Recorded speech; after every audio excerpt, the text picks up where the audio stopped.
Bagaimana perusahaan besar mampu mengelola keuangan, produksi, sumber daya manusia, hingga layanan pelanggan dalam satu sistem yang saling terhubung? Jawabannya ada pada enterprise system. Jika kamu sedang mempelajari ERP, transformasi digital, atau sistem informasi perusahaan, buku Sistem Enterprise karya Nur Aini Hidayah ini bisa menjadi salah satu referensi yang layak dibaca.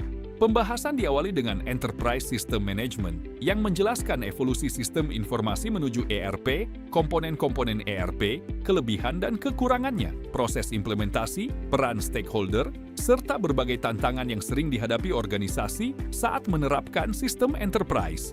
Selanjutnya, pembaca diajak memahami pentingnya sistem integration. Bab ini membahas bagaimana berbagai sistem dalam perusahaan dapat saling terhubung sehingga data mengalir lebih cepat, mengurangi duplikasi pekerjaan, dan meningkatkan efisiensi operasional. Setelah itu, buku membahas Enterprise System Architecture, yaitu bagaimana sebuah sistem enterprise dirancang melalui berbagai framework, komponen arsitektur, hingga perkembangan menuju teknologi modern seperti microservices. Masuk ke bab berikutnya, pembaca dikenalkan dengan Software Development Life Cycle atau SDLC. Materinya meliputi tahapan pengembangan sistem, model-model SDLC, metodologi implementasi ERP, hingga pendekatan konversi sistem.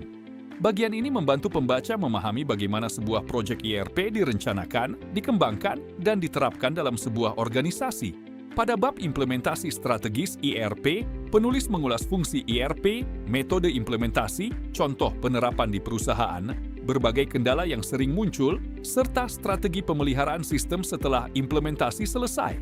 Buku ini juga membahas proses pemilihan software dan vendor ERP, termasuk langkah melakukan vendor research, menghitung total cost of ownership atau TCO, menyusun request for bid, hingga melakukan evaluasi vendor.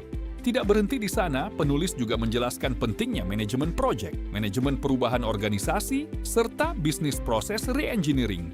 Ketiga topik ini menunjukkan bahwa keberhasilan implementasi ERP tidak hanya bergantung pada teknologi, tetapi juga pada kesiapan sumber daya manusia, proses bisnis, dan kepemimpinan organisasi. Bab-bab terakhir membahas aspek etika, keamanan informasi, supply chain management, dan customer relationship management. Melalui pembahasan tersebut, pembaca dapat melihat bagaimana sistem enterprise mendukung seluruh aktivitas perusahaan, mulai dari pengelolaan rantai pasok hingga membangun hubungan yang lebih baik dengan pelanggan.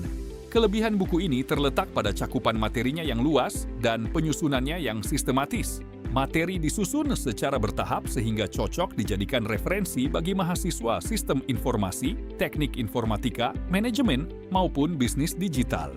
Namun, karena ruang lingkupnya cukup luas, beberapa pembahasan masih bersifat pengantar. Jika ingin mempelajari implementasi teknis ERP seperti SAP, Oracle, Microsoft Dynamics, atau Odoo secara lebih mendalam, pembaca tetap memerlukan referensi tambahan. Secara keseluruhan, sistem enterprise berhasil memberikan gambaran menyeluruh tentang bagaimana teknologi informasi mendukung proses bisnis modern. Mulai dari ERP, integrasi sistem, arsitektur enterprise, manajemen project, hingga supply chain management dan customer relationship management, semuanya disusun dalam alur yang mudah dipahami.